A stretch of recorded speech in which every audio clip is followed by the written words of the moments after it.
Good morning. Welcome to day 10 of 21 days of prayer with the Gathering Church. Now today we're going to continue to discuss ways that we can dive deeper into your relationship with God. Now we talked about both prayer and Bible study these past 2 days, but today we'll emphasize the importance of relationships with others, being in a community of faith.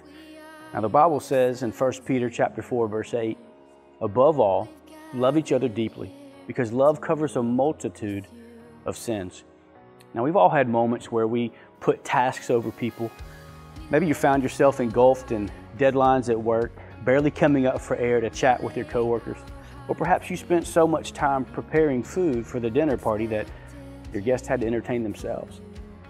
Well, whether with your spouse, with your children, with your friends, or even with sometimes complete strangers, we're each involved in some type of relationship. And the Bible says that we should take each of these seriously, whether we want to or not. Now, the secret to strengthening relationships that have weakened over time or perhaps never really gained ground is to love, but not just half-hearted, shallow love, or to love earnestly, meaning with purpose, with ambition. So here are 3 ways that you can be intentional with your relationships in 2018. 1, show your love.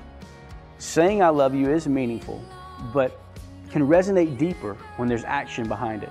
Make a greater effort to pay attention to those around you and do something to communicate your love in a way that's special to them. Even a small gesture and maybe some quality time can leave a lasting impression. Secondly, forget about yourself. God's love for you is the greatest example of how to love and care for others. There's no struggle we've had that Christ did not experience, yet He unselfishly gave His time to meet the needs of others. So in your relationships, strive for this deeper connection that leaves people changed for the better. Listen carefully. What's important to them? How can you join them in praying? Do you have a solution perhaps for something that they need? Be selfless with your love. And then lastly, extend grace. Can you think of a few individuals that perhaps you're not on good terms with? Difficult people who are excluded from perhaps some of the things that you do on a regular?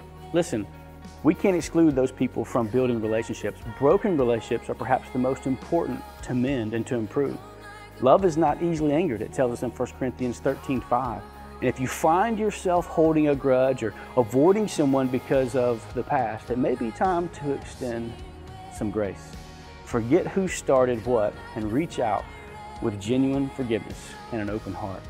And you'll find that as we love others the way God asks us to, it's going to help us as we grow and continue to love Him each day. Have a great day, and don't forget, pray first.